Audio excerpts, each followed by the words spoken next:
오늘 베드로전서 2장 1절부터 10절 말씀을 중심으로 해서 당신도 뭐죠?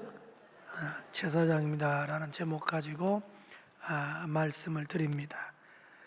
여러분, 우리 예수 믿는 사람을 가리켜서 그리스도이라 이렇게 말하거든요. 그럼 그리스도이란 누굴까요? 그리스도이란 예수를 믿고 거듭난 사람들, 그리고 예수 그리스도를 따르는 사람들, 그리고 예수 그리스도를 닮아가는 사람들을 말합니다. 그런데 오늘 베드로전서 2장에서는 그리스도인들의 이 신분에 대해서 세 가지로 말씀하고 있습니다. 먼저 그리스도란 누구냐? 하나님의 백성이라고 말하고 있습니다. 우리 5절에 보니까 그의 9절에 그의 소유된 백성이니, 그의 소유된 백성이다. 우리가 어떻게 하나님의 백성이 되죠? 하나님 우리를 사랑해서 택해 주시고 또 불러주시고 구속해 주셔서 하나님의 백성이 된 줄로 믿습니다. 그래서 9절에 보니까 너희는 무슨 족속에? 택하신 하나님이 택해 주셨다. 얼마나 감사해요. 참 나 같은 죄인을 택해 주셔서 창조주 하나님의 자녀 삼아준 거 기가 막히게 감사하잖아요. 그리고 그리스도이란 누구냐? 산돌, 즉 신령한 집이라고 말하고 있습니다. 오늘 5절을 보니까 너희도 산돌같이 신령한 집으로 세워지고, 그러니까 그리스도는 뭐냐면 살아있는 돌 위에 세워진 집이다 이 말입니다. 여기서 신령한 집은 바로 교회를 말하지요. 다시 말해서 우리 모두가 교회라는 거지요. 여러분 믿습니까? 여러분이 신령한 교회예요.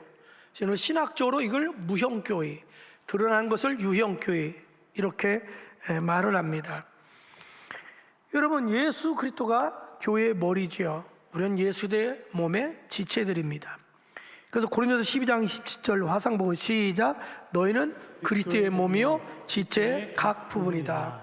그러니까 예수님이 머리시고 교회가 머리고 우리가 지체라면 우리는 주님과 우리, 교회와 우리 관계는 생명의 관계지요.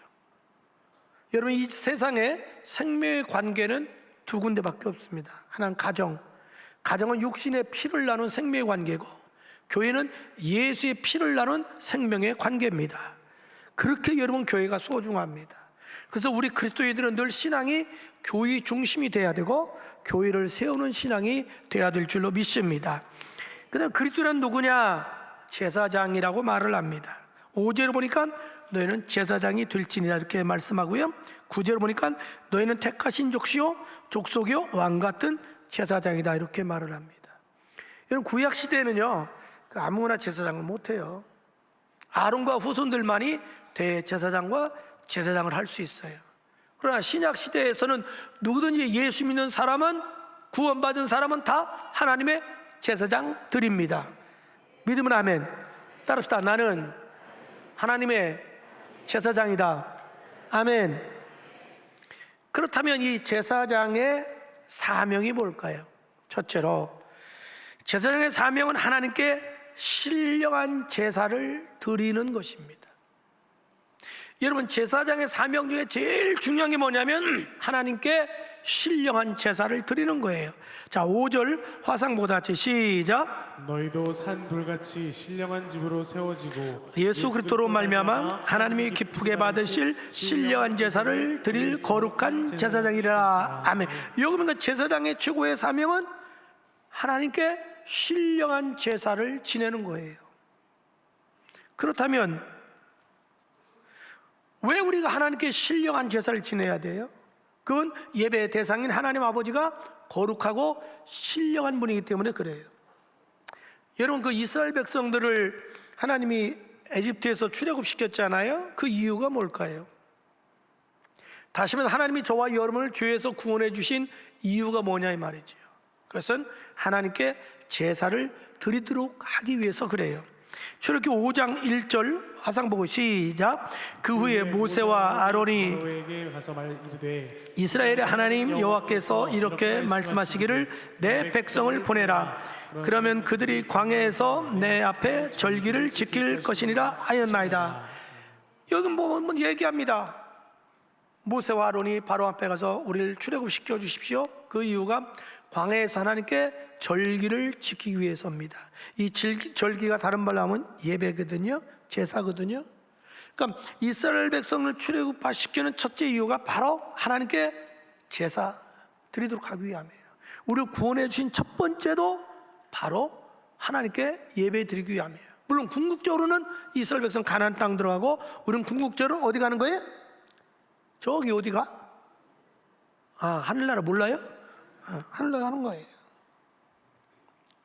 여러분, 늘 우리는 그 하나님 아버지 앞에 예배 드릴 때 신령한 자세로 예배 드려야 돼요. 우리 예수님도 이렇게 말씀하시거든요.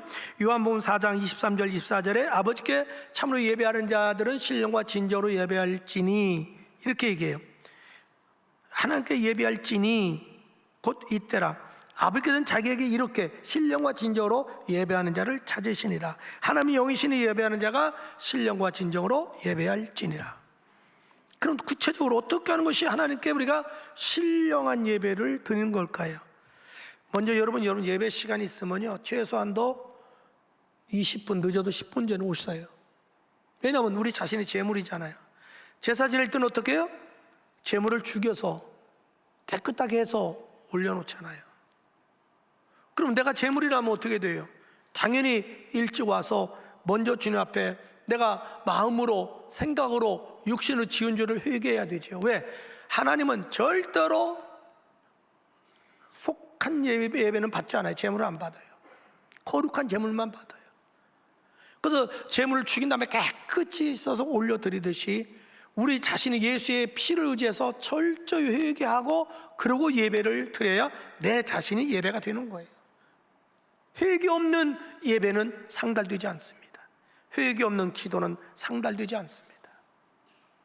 우리는 다른 걸로 거룩해지지 않아요. 예수의 피를 의지해서 회개할 때 거룩해지는 줄로 믿습니다. 그리고 신령한 제사는 어떻게 드려야 될까요? 온 정성을 다해서 예배 드려야 됩니다.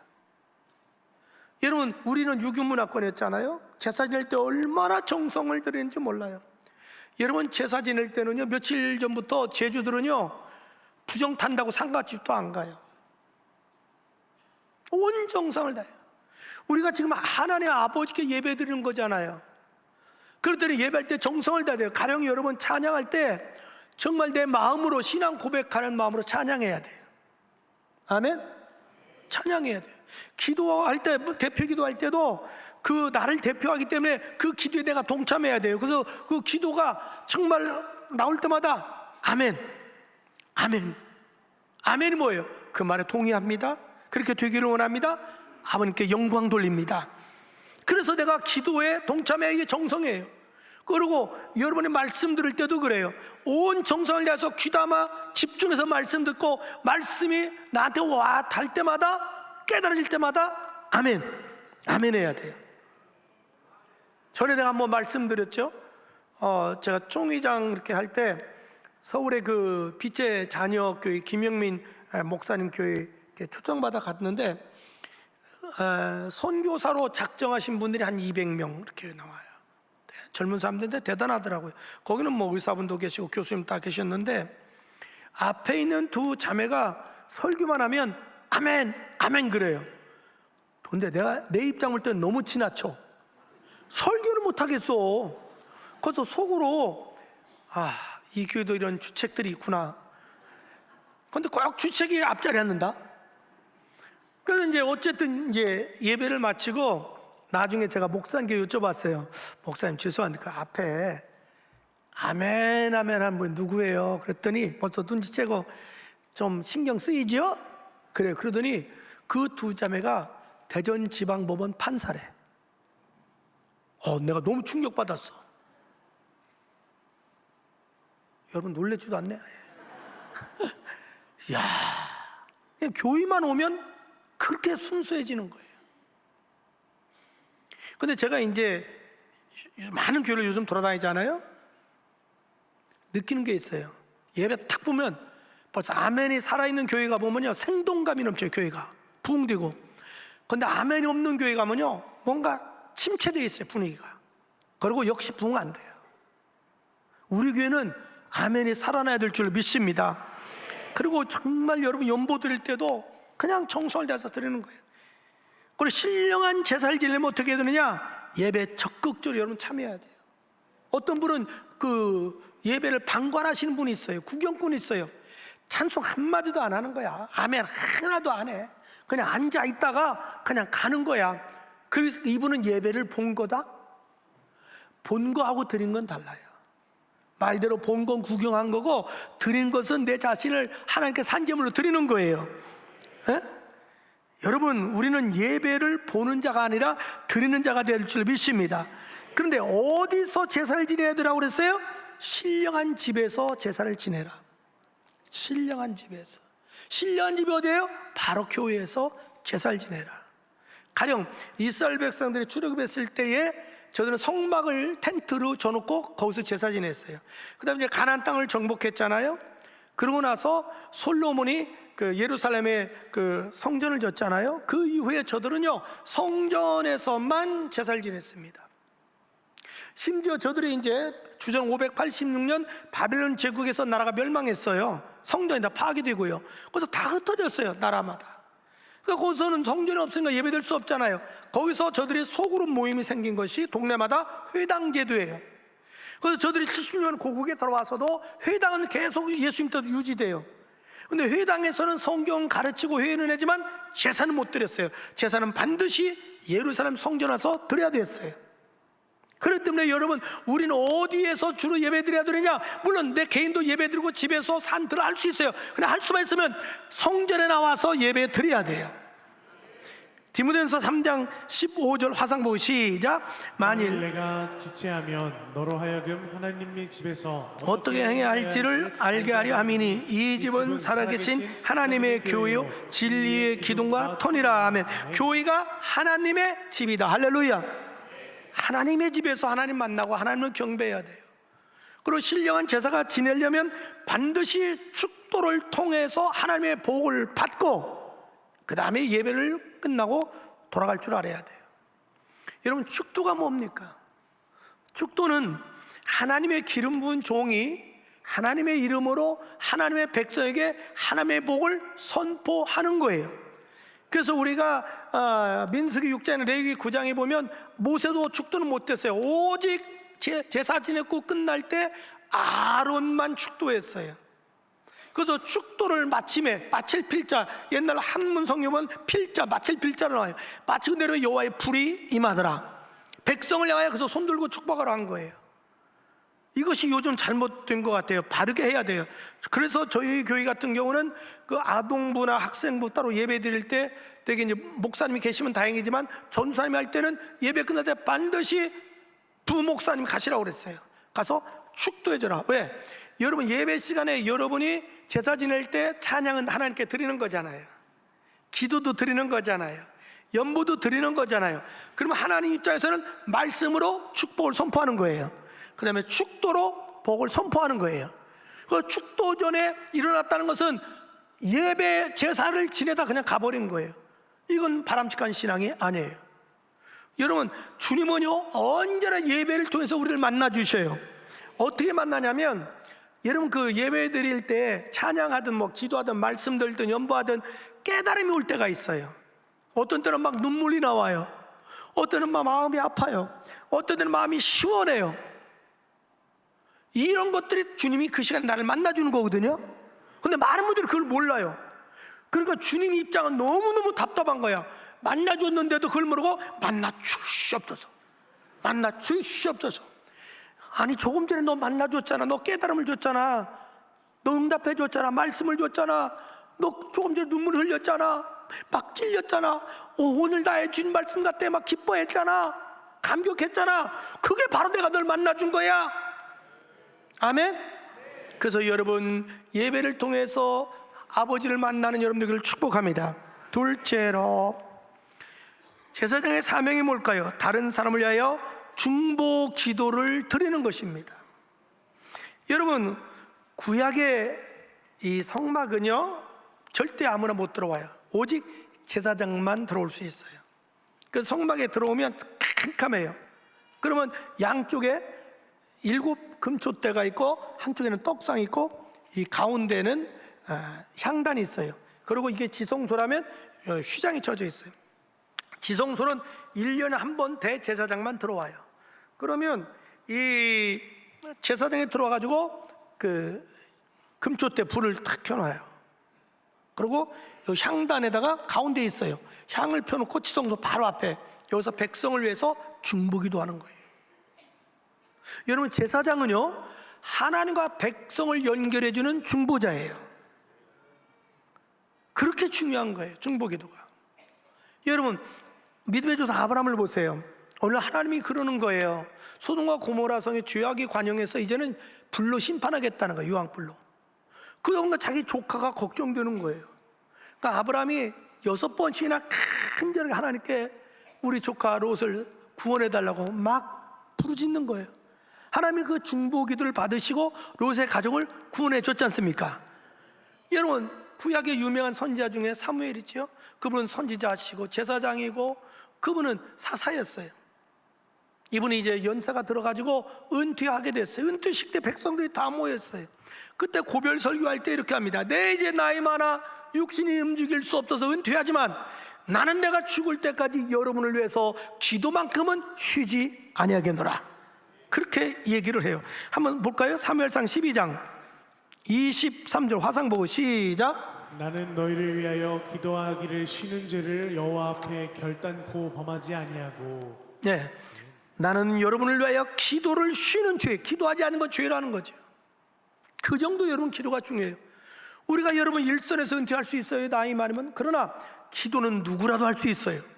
우리 연세든 분이 기도가 더 진해요. 깊이 기도할 수 있어요. 그러니까 여러분 집에 가면 어머니 아버지가 계시잖아요, 할아버지 할머니 계시잖아요. 왜 기도 부탁을 안 해요? 그 엄청난 자원을 왜 낭비하냐고. 그건 지혜로운 것이 아니에요. 여러분 사도 바울 보세요. 사도 바울이 그래요. 에베소 교인들에게 여러분 부탁이 있습니다.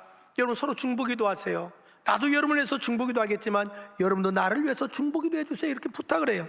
자, 에베소 6장 18절 19절 시작. 모든 기도와 간구를 하되 항상 성령 안에서 기도하고 이를 위하여 깨어 구하기를 항상 힘쓰며 여러 성도를 위하여 구하라. 또 나를 위하여 구할 것은 내게 말씀을 주사 나로 입을 열어 복음의 비밀을 담대히 알리게 하옵소서 할 것이니. 여기 보면 여러 성도들 위하여 구하고 나를 위하여 기도해달라고 부탁합니다.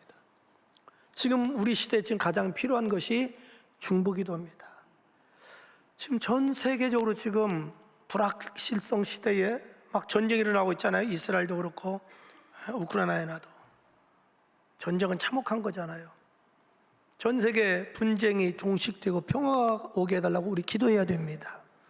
왜? 인류의 생사업은 하나님 손에 달려있기 때문에 그렇습니다. 그뿐만이 아닙니다. 우리 선교사님들 많이 나가 있는데 저분들 안전하게 지켜달라고, 건강 달라고, 사역을 잘 감당해달라고 기도해야 됩니다. 그리고 우리는 나라 민족 위해서 기도해야 됩니다. 전 세계 분단 국가는 우리밖에 없지 않습니까? 또 우리 북쪽에는 참 공산주의에서도 변형된 지금 3대, 주의까지 하면 4대 있을 수 없는 독재가 벌어지고 있잖아요. 거기에 인권이 있습니까? 자유가 있습니까? 아무것도 없습니다. 호시탐탐 노리고 있잖아요. 이 전쟁을 막아달라고 우리는 기도해야 됩니다. 저 공산 독재 정권 무너지게 해달라고 기도해야 됩니다, 여러분. 그리고 우리 남아도 정치, 경제, 사회가 안정돼야 됩니다. 빨리 보고만 돼야 되고, 저는 우리나라가 자유민주주의 국가가 돼야 됩니다. 법치 국가가 돼야 돼요. 시장 경제가 살아 움직이는 나라가 돼야 돼요. 여러분, 이제 내년 3월인가 4월이면 총선이 있는데 저는 마음 아픈 것이 여야를 떠나서 여러분 제발 막말하는 사람 찍지 마세요. 요즘 국회의원들 보면 참 최고 엘리트 집단이 돼야 되잖아요. 국회가 법을 제정하는데, 근데 너무 막말이 심해요. 혐오스러워요. 과연 국민들에게 어떤 영향을 끼칠 수 있겠습니까? 막 가짜뉴스하고, 이건 잘못돼도 너무 우리나라가 잘못됐어요. 최소한 품위가 있어야 되잖아요. 정직해야 되잖아요. 저는 부탁이, 여러분 내년에 누굴 찍든 자유인데 여든 야든 그건 난 모르겠어요. 최소한도 우리가 막말하는 사람은 찍지 말자고요. 왜, 싫어요? 막말이 그렇게 좋아? 너무 혐오스럽잖아요. 요즘 여러분 초등학교 학생들 모이면 중학생 입에 못 담을 욕을 해요. 이게 참 심각한 문제입니다. 지금 인격 상실이에요. 그건 인격에 대한 문제예요. 그리고 여러분 책임성 있게 말을 해야지 그냥 아니면 말고 그냥 내뱉어요. 그냥 가짜뉴스 그런 분도 찍어서는 안 돼요. 정말 한국의 기독교인이 1000만이라면 이 사회를 바른 길로 인도해야 돼요. 그래서 난 여러분들이 정말 나라를 위해서 기도 지금 많이 해야 됩니다. 근데 교회를 위해서 중보기도해야 되고 우리 이웃을 위해서 우리 주변에 내 목장 식구들 뭐 기관들 어려운 사람 있잖아요. 여러분이 기도해 주면 그 기도가 하늘날 상달돼서 주님이 역사일 줄 믿습니다. 셋째로 제사장의 사명이 뭘까요? 봉사하는 것입니다. 봉사하는 것. 여러분 구약에 이렇게 성막에 보면 이렇게 들어오면 한 3분의 2는 성막, 그 다음에 3분의 1은 지성소예요. 여기 휘장으로 갖겨 있어요. 이 지성소는 법궤가 있는데 1년에 한 번 대속주일 7월 10일 때 제사장이 대제사장만 들어와야 돼요. 그래서 속죄 제사를 지내요. 그리고 이제 여기 지성소가 있으면 제사장이 가가지고 날마다 이제 기름을 떼니까요 7주 때 기름 부어야 되고 또 불 켜고 청소해 줘야 되고 또 떡상 있잖아요. 진설병 이스라엘 12지파잖아요. 떡 12개가 있어요. 그걸 또 바꿔줘야 돼요. 그리고 한 가운데 제일 높아요. 향단이 중심이에요. 그러니까 기도가 교회 중심이어야 된다는 거죠. 이제 거기에서 향하고 또 기도해야 돼요. 그 다음에 이제 아무래도 어지럽혀지잖아요. 근데 거기에 백성은 못 들어가요. 제사장이 청소 다 해야 돼요. 그래서 성경에 제사장을 가리켜 뭐라 하냐면 하나님의 봉사자라 이렇게 불러요. 자, 이사야 61장 6절 다 같이 화상 보고 시작. 오직 너희는 여호와의 제사장이라 일컬음을 받을 것이라. 사람들이 너희를 우리 하나님의 봉사자라 할 것이며 너희가 이방 나라들의 재물을 먹으며 그들의 영광을 얻어 자랑할 것이니라. 그러니까 여기 보면 제사장을 가리켜 하나님의 봉사자다 그랬잖아요. 우리가 제사장이잖아요. 그러면 나는 하나님의 뭐예요? 보고도 몰라? 자, 조금 전에 우리는 하나님의 뭐라 그래요? 봉사자. 그러니까 교회는 특정한 분들만 봉사하는 게 아니에요. 모두가 봉사해야 될 사명이 있다 이 말이죠. 그럼 구체적으로 어떻게 봉사할 거냐? 받은 직분과 재능과 은사 따라 봉사해야 됩니다. 베드로서 4장 10절 시작. 각각 은사를 받은 대로 하나님의 여러 가지 은혜를 맡은 선한 청지기같이 서로 봉사하라. 아멘. 그러니까 주님이 우리에게 다 직분이 주셨잖아요. 또 달란트가 달라요. 재능이 달라요. 그 주신 이유는 봉사라고 주셨다는 거죠. 그러니까 여러분이 교회만 다니고 봉사 안 하면 죄송하지만 직무유기하는 겁니다. 하나님께 불순종하는 거예요. 그래서 봉사해야 된단 말이죠. 그리고 어떻게 봉사해야 되냐? 성실하고 정직하게 봉사해야 됩니다. 자, 고린도서 4장 1, 2절 시작. 사람이 마땅히 우리를 그리스도의 일꾼이요 하나님의 비밀을 맡은 자로 여길지어다. 그리고 맡은 자에게 구할 것은 충성이니라. 여기 보면 우리 그리스도를 가리켜서 그리스도의 일꾼이라고 그럽니다. 여러분, 일꾼은 일을 해야 일꾼이죠. 그런데 어떻게 일을 해야 돼요? 충성스럽게 일하라는 거죠. 다시 말해서 성실하게 일을 하는 거죠. 정직하게 일을 하라는 거죠. 하는 척 하지 말라는 거죠. 다 봉사해야 됩니다. 최선을 다해서 해야 됩니다. 여러분, 주님은 작은 거에 봉사한 사람에게 큰 복을 주시는 거예요. 여러분, 다윗이 원래 직업이 뭐죠? 목동이잖아요. 그래서 시골에서 이렇게 양을 칠 때 어느 날 사무엘 선지자가 오니까 올라오는 말하면 대통령 오신 거지요. 막 자기 형제들이 다 구경 갔어요. 근데 가장 막내 10대 소년 다윗은 양을 지켜요.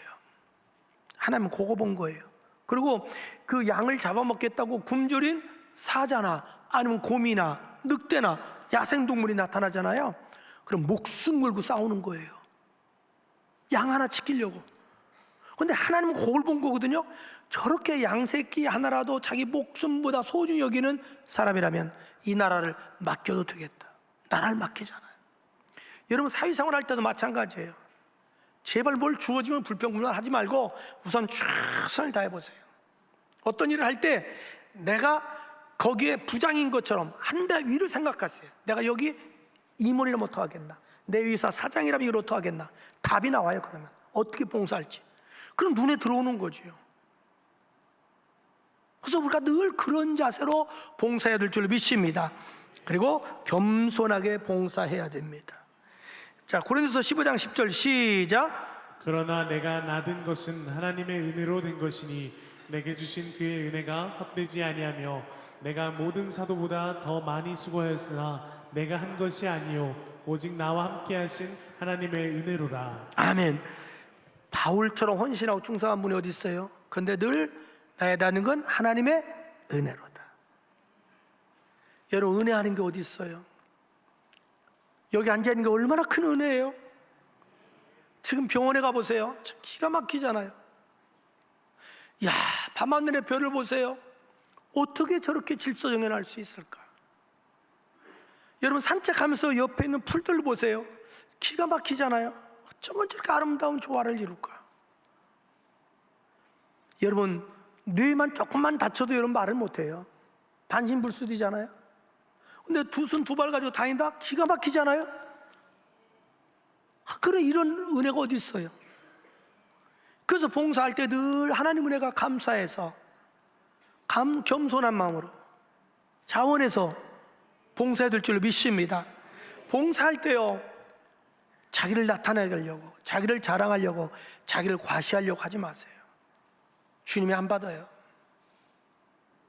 언제든지 겸손한 마음으로 이 봉사활동에서 하나님의 영광 드러내고 하나님께 영광 돌리고 하나님을 증거하는 자세로 봉사해야 될 줄 믿습니다.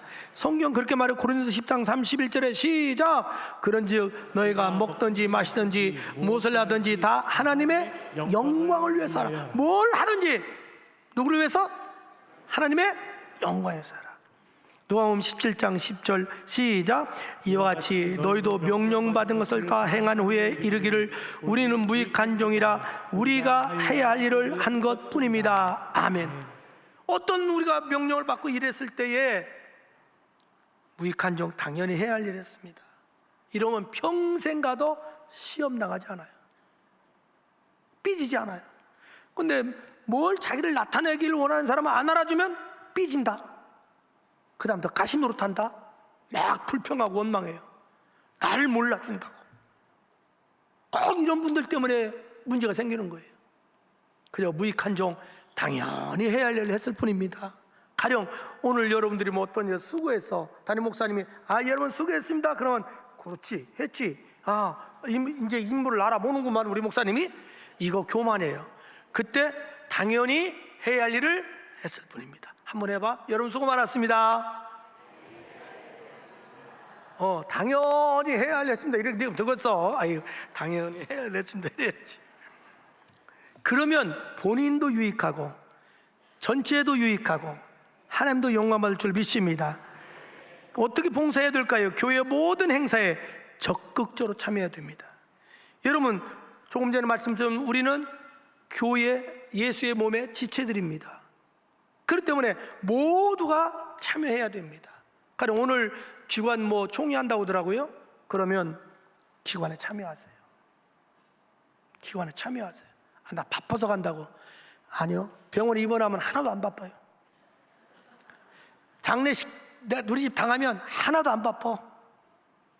그리고 참여해보면 친구가 생겨요. 교회에 외롭지 않아요. 그리고 소속감이 생겨요. 그래서 기관도 참여하시고 목장도 참여하시면, 우리가 도회지 살다 보니까 이웃이 없어졌어요. 사촌도 멀리 살면 남이에요. 내가 살다 보면 이 일 절 생길 수 있대. 그 목장 식구가 도와줄 때 얼마나 감격스럽겠어요. 그리고 여러분, 교사가 필요하잖아요. 그 어린 우리 다음 세대를 위해서 많은 교사가 필요해요. 다른 거 필요 없어요. 사랑하는 마음 하나만 있으면 할 수 있어요. 그리고 여러분, 저렇게 찬양대도 쓸 수 있잖아요. 그 다음에 찬양단도 할 수 있잖아요. 아끼는 사람 악기 할 수 있잖아요. 그 다음에 여러분, 차량으로도 봉사할 수 있잖아요. 주차위원으로 봉사할 수 있잖아요. 주방에서 봉사할 수 있잖아요. 이렇게 세 가지 접대위원 돼가지고 여러분 봉사할 수 있잖아요. 강당 코코지 할 수 있잖아요. 방송실에서 할 수 있잖아요. 아니, 억수같지만 할 일이, 헌금위원도 할 수 있고 안내위원도 할 수 있고 뭔가 내가 쓰임 받을 수 있다면 그게 얼마나 감사해요. 어느 분은 화장실 청소하는 분도 있더라고. 어느 교회 가보니까 대학 교수님이 아이고 화장실 청소 내가 해야지, 내가 하는 게 제일 속 편하지. 그러니까 여러분, 우리가 뭔가 주님을 해서 봉사할 때 어떤 이점이 있냐면요, 기도할 때 힘이 있어요. 사람이 살다 보면 어려움 당할 때가 있잖아요, 기도하고 싶을 때. 근데 아무것도 내가 한 일 없어요. 그러면 내 자신도 양심이 있으니까 기도할 때도 힘이 없고, 누구에게 기도 부탁하기가 쑥 써서 말을 못해요, 어려운 일 당해도. 근데 내가 열심히 교회 봉사하고 막 성도 간에 교제에 써보세요. 그러면 막 목사님도 목사님도 이렇게 중보기도 해주세요. 장로님, 권사님 기도해 주세요. 우리 목자에게 막 기도 부탁하는 거예요. 기관님 기도 부탁하는 거예요. 그리고 하나님께 기도할 때도 배짱이 있어요. 마치 어린아이들이 여러분 엄마 심부름 해보세요. 그럼 와서 큰 소리 쳐요. 엄마 용돈 달라고. 그런데 지가 잘못했어. 그럼 달라고도 못하고 엄매 기주고 그래요. 그리고 살짝 학교 가. 애들도 그래요, 여러분. 그러니까 여러분이 뭔가 이제 결단하시고 2024년도에 좀 봉사 좀 하세요. 여러분, 하나님 앞에 절대 위상이 없고 공짜가 없어요. 반드시 하나님이 기억하시고 축복해 주셔요. 자, 갈라디아서 6장 7절 시작. 사람이 무엇으로 심든지 그대로 거두리라. 고린도서 9장 9절 시작. 이것이 곧 적게 심는 자는 적게 거두고 많이 심는 자는 많이 거둔다 하는 말이로다. 아멘. 우리 사랑하는 지체 여러분, 우리는 제사장들입니다. 제사장답게 교회 와서 하나님께 신령한 예배 드리는 자가 됩시다. 예배 시간에 주님 만나 응답 받읍시다. 정말 저는 여러분의 성령님이 기도의 영을 부어주어서 전 교인이 기도 운동이 일어나기를 축복합니다. 중보기도 좀 하십시오. 그리고 우린 봉사자입니다. 여러분 모두가 봉사자가 돼서 이 딤들교회 내 교회, 우리 교회, 하나님 교회라는 의식을 가지고 봉사해서 우리 교회가 생기가 넘치고 활기가 넘치고 정말 부흥하는 역사가 날마다 있기를 주의 이름으로 축복합니다.